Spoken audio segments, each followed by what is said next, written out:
Good morning students. आज हम 11th chemistry से एक बिल्कुल नया कॉन्सेप्ट स्टार्ट करने जा रहे हैं। और नया जो कॉन्सेप्ट है, नई जो यूनिट है, वो हमारे पास है एटॉमिक स्ट्रक्चर। एटॉमिक स्ट्रक्चर के बारे में बेटा आज हम डिस्कस करेंगे कि भाई एक एटम जो होता है उसकी डिस्कवरी जॉन डाल्टन ने जो की थी, उसके सब एटॉमिक पार्टिकल्स, मतलब उसको अगर डिवाइड किया जाए तो उसके जो सब एटॉमिक पार्टिकल्स हैं उनकी डिस्कवरी कैसे हुई। आप जानते हैं, आज तो आप जानते ही हैं, इलेक्ट्रॉन, प्रोटॉन और न्यूट्रॉन सब एटॉमिक पार्टिकल होते हैं एटम के। तो इनकी डिस्कवरी किन ने की और किस तरह से की, कौन से एक्सपेरिमेंट की मदद से की, इनके ऊपर चार्ज, मास कैसे निकाला, ठीक है ना। और फिर एक एटम के मॉडल को कैसे बनाया गया। जब ये तीन सब एटॉमिक पार्टिकल डिस्कवर हो गए थे तो फिर उसके बाद जो एटम का मॉडल बनाया गया वो किस तरह से बनाया और किन किन साइंटिस्ट ने इसमें एफर्ट किया, मतलब किन किन का रोल है इसके अंदर। तो वो सारी बातें इस यूनिट के अंदर इन्वॉल्व हैं। तो देखिए, सिस्टमेटिक तरीके से हम सारी चीज़ें पढ़ेंगे। मैं पहले आपको बता देता हूँ इसके अंदर हम क्या क्या पढ़ेंगे। फर्स्ट हम लिख लेते हैं बेटा यूनिट का अपना नाम, और यूनिट है एटॉमिक स्ट्रक्चर। यूनिट का नाम है एटॉमिक स्ट्रक्चर।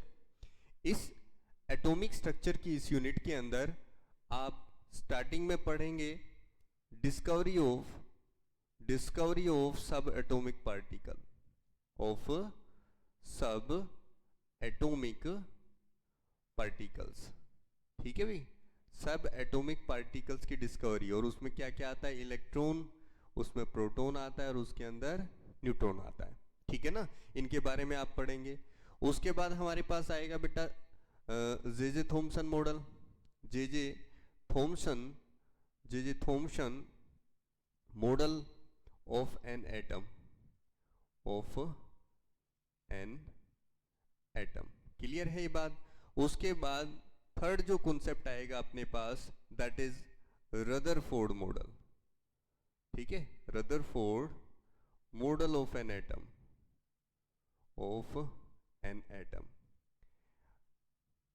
ठीक है भी। उसके बाद हमारे पास आ जाता है बेटा नेक्स्ट जो कॉन्सेप्ट आएगा वो हमारे पास होगा नील बोर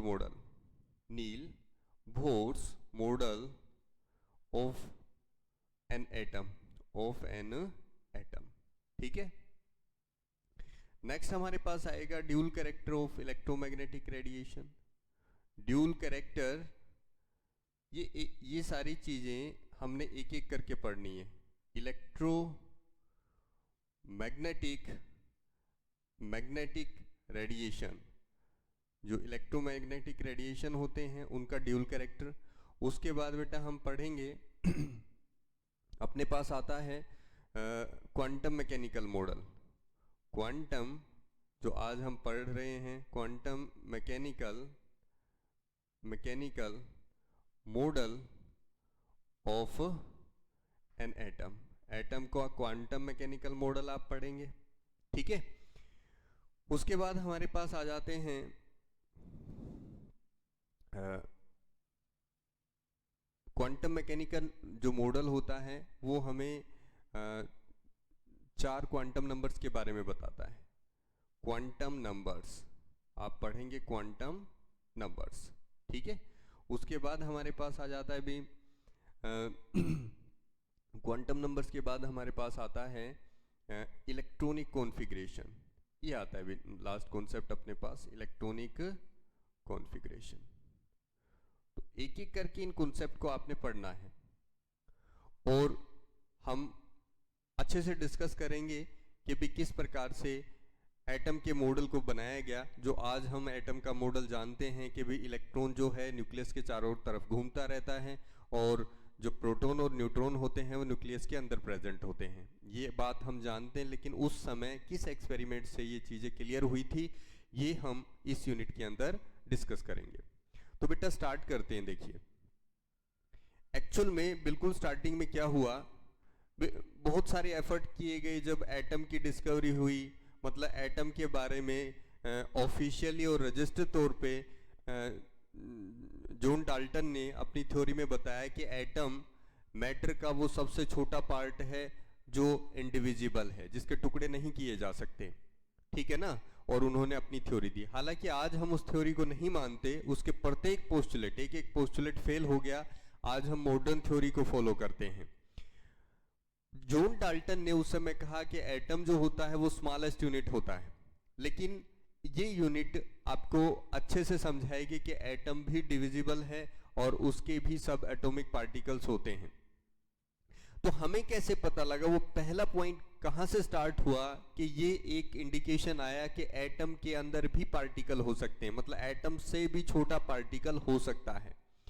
तो सबसे पहला एफर्ट, हालांकि एफर्ट बहुत सारे थे, ये एक प्रकार से हम कह सकते हैं बहुत सारे लोगों का कंबाइन एफर्ट था उस समय जो एक्सपेरिमेंट चल रहे थे, बट हम ये कह सकते हैं कि स्टार्टिंग का जो एफर्ट मानते हैं वो दैट इज फैराडे। फैराडे ने क्या किया कि उन्होंने एक्सपेरिमेंट किए भी। क्या एक्सपेरिमेंट किए उन्होंने, एक इस प्रकार से एक कंटेनर लिया और 2 इलेक्ट्रोड इसके अंदर डाल दिए, ठीक है, 2 इलेक्ट्रोड डाल दिए और इन इलेक्ट्रोड को कनेक्ट कर दिया भी इलेक्ट्रिसिटी से, इस प्रकार से कनेक्ट कर दिया। इसके अंदर उन्होंने एक कोई भी इलेक्ट्रोलाइटिक सॉल्यूशन डाल दिया, इस प्रकार से ये हो गया। एक को उन्होंने बना लिया एनोड और एक को उन्होंने बना लिया कैथोड। क्या बना लिया? कैथोड। यहां से पता चल रहा है जो कैथोड है वो नेगेटिवली चार्ज है और जो एनोड है वो क्या है? पॉजिटिवली चार्ज है। क्लियर है? एनोड जो है वो पॉजिटिवली चार्ज है। जो इलेक्ट्रोलाइटिक सॉल्यूशन था उसके अंदर कैटायन और एनायन होंगे। मैं कोई पर्टिकुलर सॉल्यूशन नहीं ले रहा हूं, मैं एक जनरल सॉल्यूशन ले रहा हूं। जैसे ए बी टाइप का कोई इलेक्ट्रोलाइटिक सॉल्यूशन था तो ए पॉजिटिव बी नेगेटिव सॉल्यूशन के अंदर प्रेजेंट होंगे। जब मैं इलेक्ट्रिसिटी की सप्लाई करता हूं, मतलब कनेक्ट करता हूं, इस सर्किट को कनेक्ट करता हूं, तो उस कंडीशन में क्या होगा? ए पॉजिटिव जो आयन है सॉल्यूशन के अंदर से वो किसकी तरफ मूव करेंगे? कैथोड की तरफ। और जो बी नेगेटिव आयन है वो किस तरफ मूव करेंगे? एनोड की तरफ मूव करेंगे। अब इस कंडीशन में क्या होगा? ये जो बी नेगेटिव आयन एनोड की तरफ मूव कर रहे हैं एट एनोड, एनोड के ऊपर क्या होता है बेटा? बी नेगेटिव क्या करता है? इलेक्ट्रॉन लूज करके और कन्वर्ट हो जाता है बी सॉलिड के अंदर और इलेक्ट्रॉन लूज कर देता है। ये कौन सी प्रोसेस हुई आपके पास? ये हमारे पास हुआ ऑक्सीडेशन। इसका मतलब एनोड पे हुआ ऑक्सीडेशन, कैथोड पे क्या हुआ? अभी ये ऑब्जर्वेशन किन्होंने किया? ये फैराडे ने किया, ठीक है ना। तो ए पॉजिटिव जितने इलेक्ट्रॉन यहां लूज हुए उतने इलेक्ट्रॉन ए पॉजिटिव गेन करके वो भी डिपॉजिट या लिबरेट हो जाता है। तो उसने ऑब्जर्व किया कि जब कोई इलेक्ट्रोलाइटिक सॉल्यूशन लेते हैं और उससे इलेक्ट्रिसिटी पास करते हैं with the help of 2 electrode, तो यहाँ पे डिपोजिशन और लिबरेशन होता है उस सब्सटेंस का। जब वो इलेक्ट्रिसिटी की सप्लाई कट ऑफ कर देता है तो डिपोजिशन और लिबरेशन बंद हो जाता है। उसको कैसे पता लगा भी डिपोजिशन हो रहा है या लिबरेशन हो रहा है? देखिए, जब डिपोजिशन होगा तो इस इलेक्ट्रोड पर, किसी भी इलेक्ट्रोड पर जिस पर डिपोजिशन होगा उसका वेट धीरे धीरे बढ़ने लगेगा। बढ़ने लगेगा तो हम कह सकते हैं सब्सटेंस डिपोजिट हो रहा है। लेकिन उन्होंने पाया कि ये जो डिपोजिशन हो रहा है ये तुरंत बंद हो जाता है जब मैं इलेक्ट्रिसिटी की सप्लाई बंद कर देता हूं, और फिर से चालू हो जाता है जब इलेक्ट्रिसिटी की सप्लाई बढ़ा देता हूं। तो उन्होंने क्या देखा, ये भी ऑब्जर्व किया साथ में कि अगर हम यहाँ पे जो सप्लाई दे रहे हैं इलेक्ट्रिसिटी की, यदि उसका मैग्नीट्यूड बढ़ा दिया जाए तो और ज्यादा सब्सटेंस यहाँ पे डिपोजिट होता है। कम इलेक्ट्रिसिटी की सप्लाई करते हैं, मैग्नीट्यूड कम मैग्नीट्यूड का करंट सप्लाई करते हैं तो कम सब्सटेंस डिपोजिट होता है। तो उन्होंने पाया कि भी ये जो इलेक्ट्रिसिटी हम सप्लाई कर रहे हैं this is the discrete that contain discrete unit of atom. इसके अंदर कुछ ऐसा है जो एटम के अंदर प्रेजेंट है। मतलब इसका क्या रिलेशन हुआ? भी देखिए, ये जो सब्सटेंस डिपोजिट हुआ, कोई भी सब्सटेंस है उसकी छोटी यूनिट क्या है? एटम है। नॉर्मल सी बात है। तो इसका मतलब आप ये कह सकते हैं यहां पे एक प्रकार से एटम डिपोजिट हो रहे हैं। एटम कब डिपोजिट हो रहे हैं? जब यहां से इलेक्ट्रिसिटी सॉल्यूशन के अंदर सप्लाई हो रही है। तो आप ये बात ध्यान दीजिए कि जब इलेक्ट्रिसिटी सप्लाई होती है तो इलेक्ट्रिसिटी के अंदर कुछ ऐसे पार्टिकल है तभी यहां पे जाके एटम डिपोजिट हो रहा है। तो मतलब ये निकला कि एटम की जो डिस्क्रीट यूनिट है वो इस इलेक्ट्रॉन के अंदर प्रेजेंट है। वो डिस्क्रीट यूनिट है क्या? हमें नहीं, उस समय नहीं पता था भाई क्या थी, लेकिन एक आइडिया मिला कि इलेक्ट्रिसिटी के अंदर भी एक ऐसा पार्टिकल है जो एटम का पार्ट हो सकता है, तभी ऐसा हो रहा है। और इसी को उन्होंने फैराडे ने फर्स्ट लॉ ऑफ इलेक्ट्रोलाइसिस का नाम दिया कि the mass of substance deposit और लिबरेटेड एट वेरियस इलेक्ट्रोड, इनमें से किसी भी इलेक्ट्रोड पर यदि कोई सब्सटेंस डिपोजिट या लिबरेट होता है तो उसका जो मास है directly proportional to the amount of quantity of charge flowing through the circuit, इससे कितना चार्ज फ्लो कर रहा है। तो इसको हम ऐसे लिख सकते हैं m that is equal to directly proportional to IT, क्योंकि आपको पता है Q किसके बराबर होता है, IT के बराबर होता है, और इस प्रोपोर्शनलिटी को हटाएंगे तो ZIT आप ये लिख सकते हैं। This is the Faraday first law. तो यहां से एक हिंट मिला कि भी इस इलेक्ट्रिसिटी के अंदर कोई पार्टिकल हो सकता है जिसके कारण यहाँ पे लगातार डिपोजिशन और लिबरेशन हो रहा है। उन्होंने फिर अपना सेकेंड लॉ भी दिया कि भी ऐसी बहुत सारी सेल्स अगर हम सीरीज में कनेक्ट कर दें और एक सेम अमाउंट का चार्ज फ्लो करें तो अलग अलग इलेक्ट्रोड्स के ऊपर जो सब्सटेंस डिपोजिट होगा वो उसके इक्विवेलेंट वेट के बराबर होगा। वो सेकेंड लॉ रख दिया गया। ऐसे बहुत सारे एक्सपेरिमेंट हुए, तो यहां से एक हिंट मिला। बट एक्चुअल में जो एक पर्टिकुलर एक्सपेरिमेंट किया वो जे थॉमसन ने किया। हम ये नहीं कह सकते कि जे थॉमसन ने अकेले,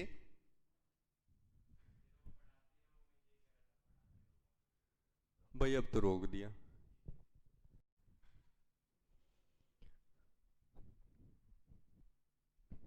चलिए बेटा, जो मैं आपको बता रहा था कि भी सब एटॉमिक पार्टिकल्स के बारे में सबसे पहले जो बताया जे थॉमसन ने एक डिस्चार्ज ट्यूब एक्सपेरिमेंट किया। हालांकि उस समय बहुत सारे एक्सपेरिमेंट हो रहे थे डिस्चार्ज ट्यूब को लेके, बहुत सारे एक्सपेरिमेंट हो रहे थे, लेकिन हम ऑफिशियल और रजिस्टर जो ऑब्जर्वेशन था वो हम कह सकते हैं जे डाल्टन ने जो किया। क्या था भाई ये, सॉरी जे थॉमसन ने, जे डाल्टन ने नहीं, जे थॉमसन या फिर जोसेफ थॉमसन आप कहें, उन्होंने एक्सपेरिमेंट किया। डिस्चार्ज ट्यूब एक्सपेरिमेंट बोलते हैं हम। अरेंजमेंट क्या था, एक डिस्चार्ज ट्यूब थी, इसको डिस्चार्ज ट्यूब बोलते हैं, क्रुक्स ट्यूब भी बोलते हैं, ठीक है ना। इसकी जो लेंथ थी, लेंथ ऑफ दिस ट्यूब लगभग 60 सेंटीमीटर। ऐसा नहीं है कि ये फिक्स हो गई है, मैंने जैसे कि बताया उस समय में बहुत सारे डिस्चार्ज ट्यूब एक्सपेरिमेंट हुए और the length of this discharge tube vary from experiment to experiment. ये 60 भी हो सकती है, ये 65 भी ली गई होगी, 70 भी ली गई होगी, 80 भी ली गई होगी, 50 भी ली गई होगी। बट जे थॉमसन के द्वारा ली गई डिस्चार्ज ट्यूब की जो लेंथ थी वो 60 सेंटीमीटर थी, ठीक है ना। चलिए अब हम आगे बढ़ते हैं। यहां से देखिए हमने एक डिस्चार्ज ट्यूब ली है, ग्लास की डिस्चार्ज ट्यूब है और उसके अंदर दो इलेक्ट्रोड्स लिए हैं भाई। ये दो मेटालिक इलेक्ट्रोड्स हैं, ठीक है ना। किससे बने हुए हैं ये, मेटल से बने हुए मेटालिक इलेक्ट्रोड हैं। अब देखिए ये वाला जो है ये भी मेटल से बना है भी। एक को आप एनोड बनाओगे, एक को आप कैथोड बनाओगे। तो मैंने क्या किया, जो पॉजिटिव टर्मिनल से कनेक्ट है, ये वाला किससे कनेक्ट है, पॉजिटिव टर्मिनल से। तो जो पॉजिटिव टर्मिनल से कनेक्ट है उसको आप क्या बनाएंगे, उसको हम बना देंगे एनोड बना देंगे। क्या बना देंगे, एनोड बना देंगे भी। अब पॉजिटिव टर्मिनल से एनोड बनाते हैं तो भाई आप ऐसा करो, इसको थोड़ा सा चेंज कर लेते हैं बेटा, ये कर लेते हैं हम इसको ऐसे। पॉजिटिव टर्मिनल वाला जो होगा वो क्या हो जाएगा, एनोड, और जो नेगेटिव टर्मिनल वाला होगा वो क्या हो जाएगा, कैथोड। देखिए तो ये हमारे पास क्या बना भी, एनोड बना, और ये हमारे पास क्या बना, कैथोड बना, ठीक है। तो ये हमारे पास एनोड और कैथोड बन गए और इन एनोड और कैथोड को मैंने बैटरी की मदद से जोड़ दिया है। इस ट्यूब के अंदर मैं एक इवैक्यूएटेड पंप लगाऊंगा। इसकी क्या आवश्यकता पड़ेगी भी, evacuated pump helps in suck out the gas to lower down the pressure of the gas. Means इस ट्यूब के अंदर जो आप गैस भरोगे, अगर आपको उसके प्रेशर को कम करने की आवश्यकता हुई या बढ़ाने की आवश्यकता हुई तो हम इवैक्यूएटेड पंप का यूज करेंगे। ये जो पंप है इसका आपने यूज करना है, इसको इवैक्यूएटेड पंप बोलते हैं भी इस प्रकार से। ये हमारे पास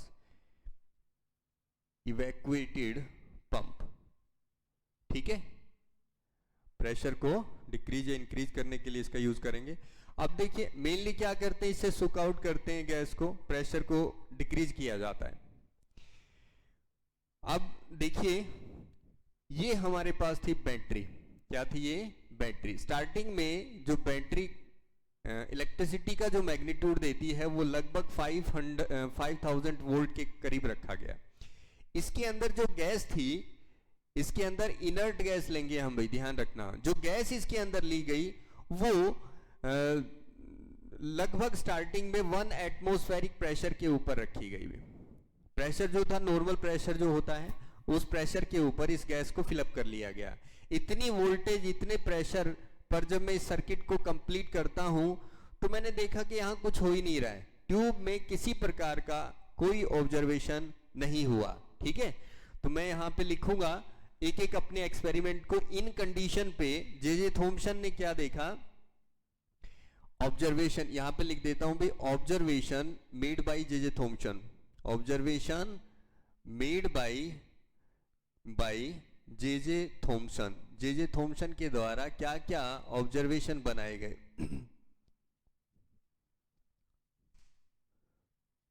देखिए फर्स्ट हमने क्या देखा, at 5000 volt magnitude current and 1 atmospheric pressure, no observation, किसी प्रकार का कोई ऑब्जर्वेशन देखने को नहीं मिला, ऑब्जर्वेशन सीन। ठीक है भी, तो जैसा कि मैंने बताया कि कोई ऑब्जर्वेशन ही नहीं आया सामने। चलो उसके बाद क्या किया गया भी, उसके बाद प्रेशर इज डिक्रीज्ड, प्रेशर को डिक्रीज किया गया up to 0.001 mm of Hg, और या आप कहें 10⁻⁻² एटमॉस्फेरिक तक डिक्रीज किया गया। ठीक है, एंड और साथ में voltage increase up to 10,000 volt, लगभग 10,000 वोल्ट कर दी गई भी।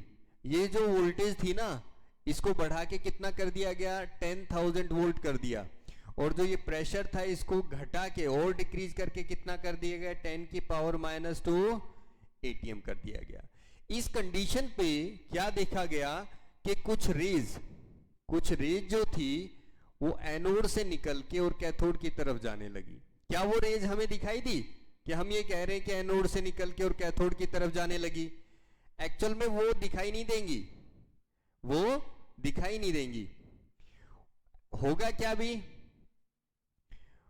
होगा ये कि जो पीछे की तरफ आपने फ्लोरोसेंट स्क्रीन लगाया है या आप कहें जिंक सल्फाइड स्क्रीन लगाया है, ये स्क्रीन, इसका एक स्पेशल नेचर होता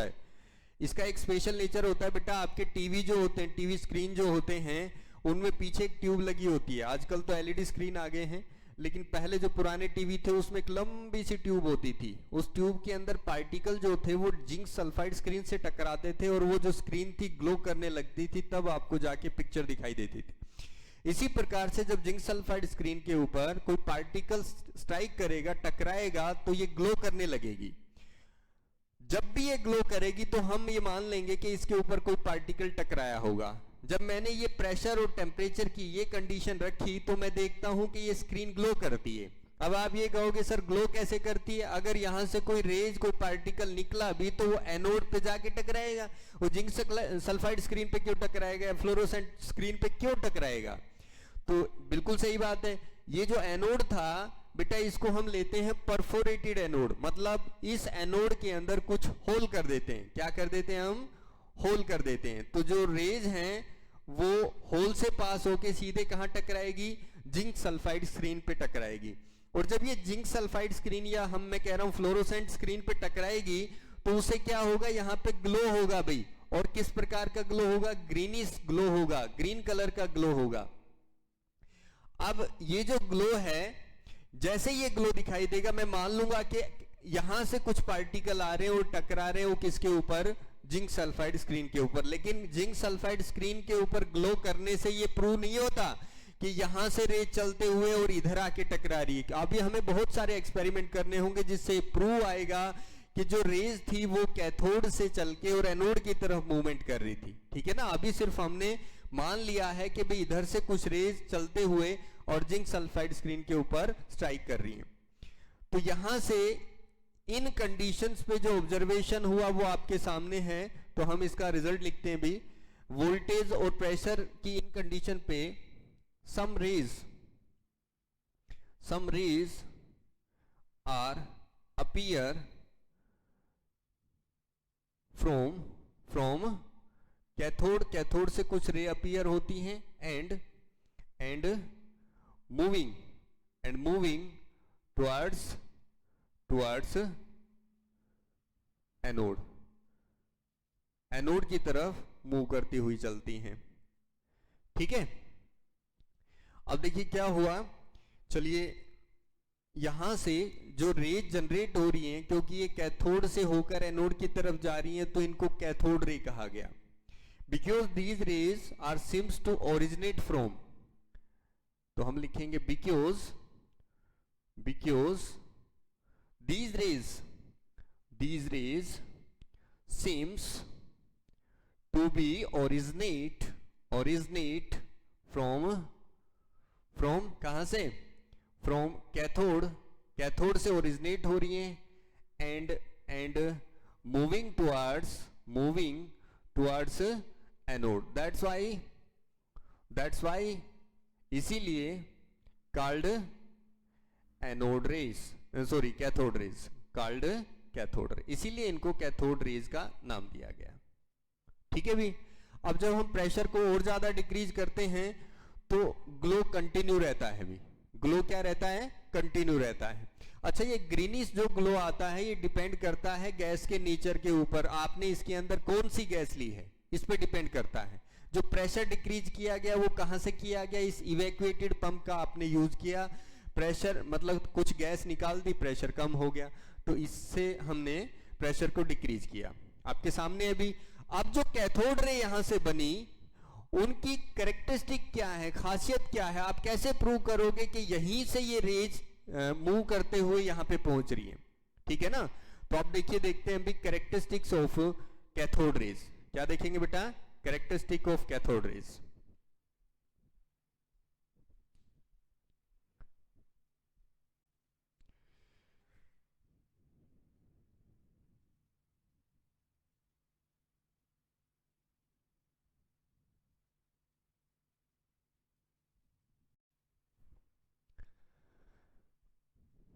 चलिए बेटा स्टार्ट करते हैं, characteristics of cathode raise.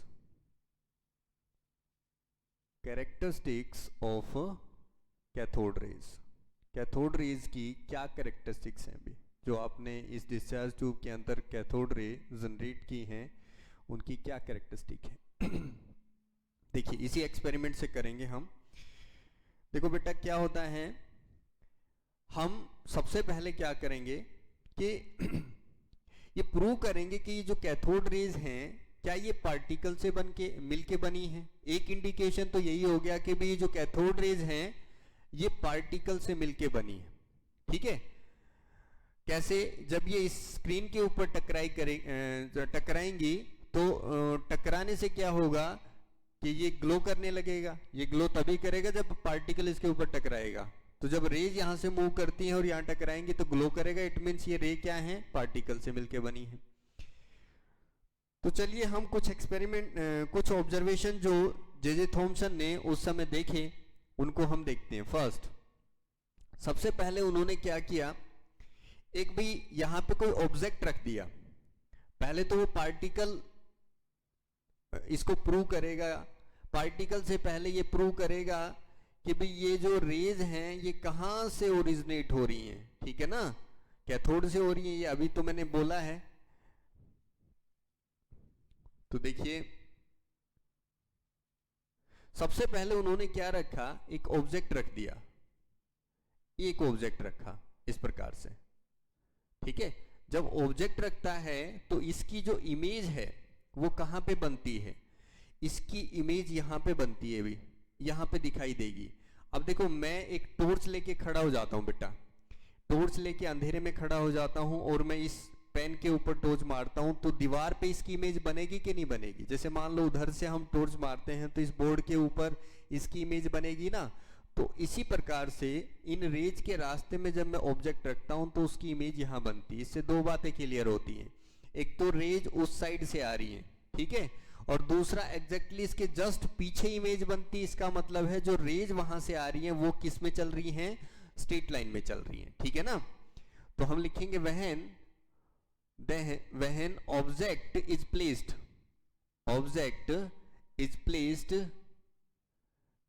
between path of cathode ray. जब कैथोड रे के रास्ते में कोई ऑब्जेक्ट रखा जाता है, its image is formed exactly below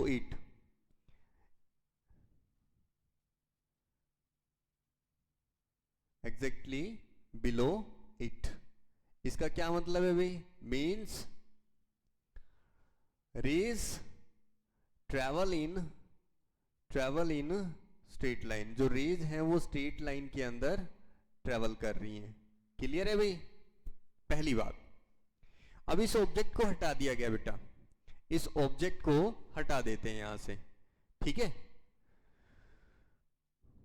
ठीक है भाई, इस ऑब्जेक्ट को हटा दिया है हमने। अब मैं कोई मेटालिक प्लेट यहां पे ले लेता हूं। क्या ले लेता हूं? Metallic plate. क्या ले लेता हूं? Metallic plate. अब मेटालिक जो प्लेट होगी, अगर इसके ऊपर कोई पार्टिकल स्ट्राइक करेगा तो इसको गर्म होना चाहिए। क्या होना चाहिए? गर्म होना चाहिए। तो क्या ये हीटिंग इफेक्ट प्रोड्यूस करेंगी ये रेज? बिल्कुल करती हैं। और यदि ये हीटिंग इफेक्ट प्रोड्यूस करेंगी तो ये किससे बनी हुई हैं? पार्टिकल से बनी हुई है। तो जब हम इन कैथोड रे के रास्ते में कोई मेटल का ऑब्जेक्ट रखते हैं, मतलब मेटालिक प्लेट रखते हैं, तो हमने क्या देखा? ये प्लेट जो होती है वो गर्म हो जाती है। It produce heating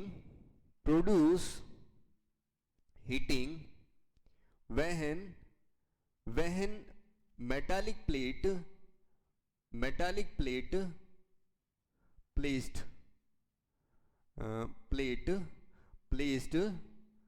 between path of cathode ray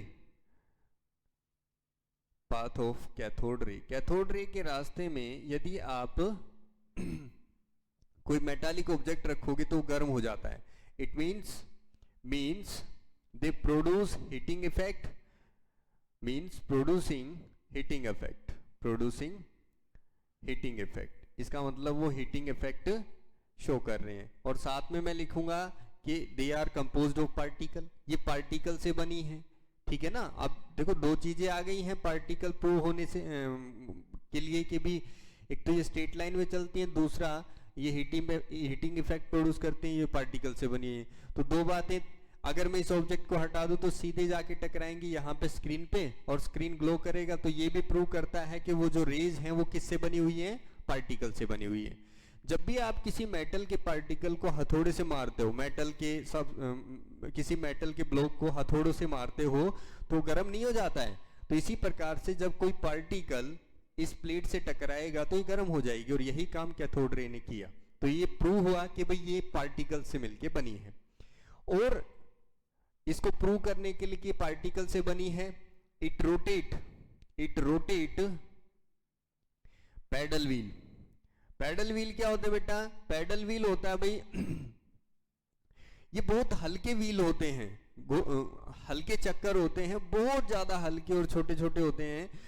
मतलब थोड़ा सा कोई छोटा सा पार्टिकल इनसे टकराएगा तो ये घूमने लगते हैं इस प्रकार से, ठीक है। और हम ऐसे ले लेते हैं इस प्रकार से, ये एक पैडल व्हील है। जब ये कैथोड रे पार्टिकल से बनी है तो पार्टिकल जब इससे टकराएगा तो ये रोटेट होना चाहिए। तो हम मान लेंगे कि ये कैथोड रे पार्टिकल से बनी है, तो भैया ऐसा ही होता है, ये पैडल व्हील जो होता है वो रोटेट करने लगता है। और जैसे ये रोटेट करेगा हम मान लेंगे कि ये पार्टिकल से बनी है। तो ये बातें क्लियर हुई कि ये पार्टिकल से बनी है। अब अगर ये पार्टिकल से मिलके बनी है तो यहाँ पे एक बात और आनी चाहिए भाई, ये पॉजिटिव और नेगेटिव प्लेट जब हम अप्लाई करेंगे, मतलब इलेक्ट्रिक फील्ड जब अप्लाई करेंगे, तो उसके अंदर डिफ्लेक्ट होनी चाहिए, क्योंकि पार्टिकल के ऊपर कोई चार्ज तो होगा, अगर नहीं होगा तो डिफ्लेक्ट होगी ही नहीं, और अगर चार्ज है तो फिर डिफ्लेक्ट होगी या तो पॉजिटिव प्लेट की तरफ या फिर नेगेटिव प्लेट की तरफ। तो चलिए हम फोर्थ एक्सपेरिमेंट में क्या करते हैं, मैं यहां से इस पैडल व्हील को हटा देता हूं, और पैडल व्हील को हटाने के बाद जो रेज इस तरफ मूव कर रही थी, अब मैं क्या करता हूं, यहां पे प्लेट लगा देता हूं भाई। कौन सी प्लेट लगा देता हूं, ये सपोज करो नेगेटिवली चार्ज प्लेट है, और इधर में लगा देता हूं भाई पॉजिटिवली चार्ज प्लेट, ऐसे, ये पॉजिटिवली चार्ज प्लेट है, ठीक है। कैथोड रे आई और मैंने क्या देखा, जो कैथोड रे थी वो पहले जो स्टेट निकल रही थी, अगर ये स्टेट निकल जाती तो इसका मतलब ना ये पॉजिटिव की तरफ डेविएट होती, ना ये नेगेटिव की तरफ, मतलब उसके ऊपर कोई चार्ज नहीं था उन पार्टिकल के ऊपर। लेकिन मैंने देखा ये जो कैथोड रेज थी ये कौन से प्लेट की तरफ मूव कर गई, ये पॉजिटिवली चार्ज प्लेट की तरफ मूव कर जाती है। अब ये पॉजिटिव चार्ज की तरफ मूव करती हैं, अट्रैक्ट होती हैं, तो इसका मतलब उनके ऊपर कैसा चार्ज रहा होगा, नेगेटिव चार्ज रहा होगा। They deflected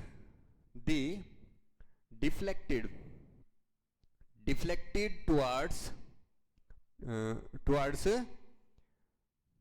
positive plates, positively charged plate, positively charge plate की तरफ ये डिफ्लेक्ट होंगी। इसका मतलब क्या है कि इनके ऊपर कैसा चार्ज होगा, नेगेटिव चार्ज होगा। एक बात प्रूव हुई। उसके बाद deflected in magnetic field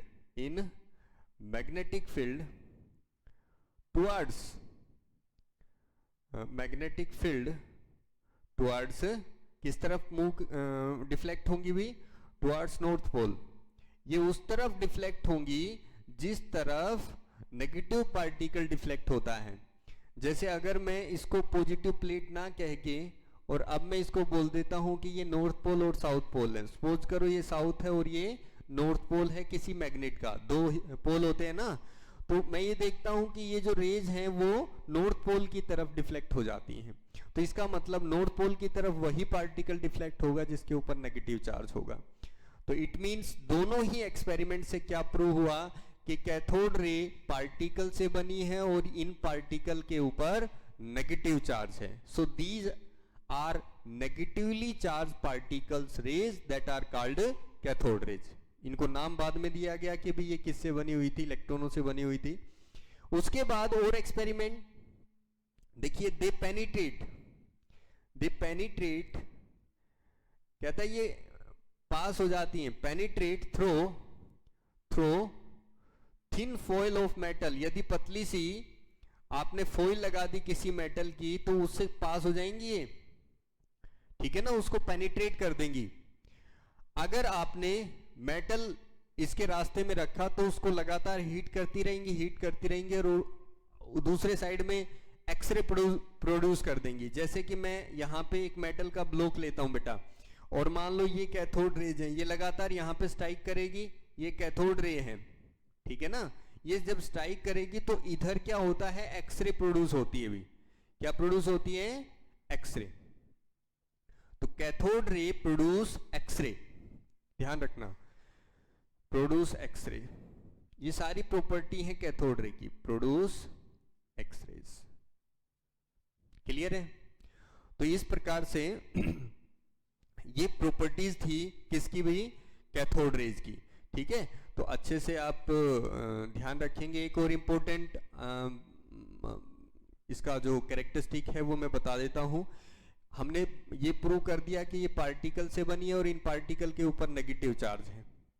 in particle के ऊपर नेगेटिव चार्ज है, लेकिन इन पार्टिकल का जो चार्ज बाई मास रेशो है, हम ये कहेंगे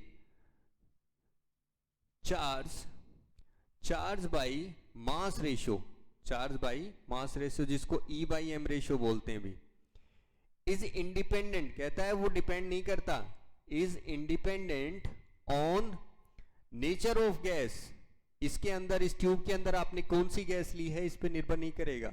independent on nature of gas, nature of gas इस पे निर्भर नहीं करेगा। ठीक है, एक बात और है यहाँ पे, ये जो कैथोड रेज है, सपोज करो ये गैस का मॉलिक्यूल है, भी क्या है, गैस का मॉलिक्यूल है, तो एक्सरे सॉरी कैथोड रे यदि इसके ऊपर स्ट्राइक करती हैं, दीज आर कैथोड रेज, अगर इसके ऊपर स्ट्राइक करती हैं तो वो क्या करेंगी, इससे इलेक्ट्रॉन बाहर निकाल देंगे भी और इसको आयन में बदल देंगी और इलेक्ट्रॉन बाहर चला जाएगा।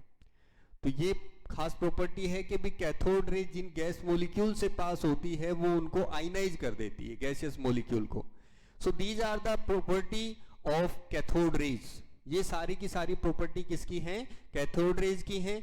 इंपॉर्टेंट बात यहां से क्या निकल के आई कि कैथोड पार्टिकल से मिलके बनी हुई है और वो पार्टिकल कैथोड से चलकर एनोड की तरफ मूव कर रहे हैं। ठीक है, और नेगेटिवली चार्ज है। खास बात क्या है कि वो नेगेटिवली चार्ज है। अब यहाँ पे दो बातें आएंगी, अगर उसके ऊपर नेगेटिव चार्ज है तो चार्ज कितना है, और यदि ये पार्टिकल से बना है तो उसका मास कितना है। तो चार्ज और मास कैसे निकाले, और इस पार्टिकल को जो नाम दिया गया वो क्या था। ठीक है ना।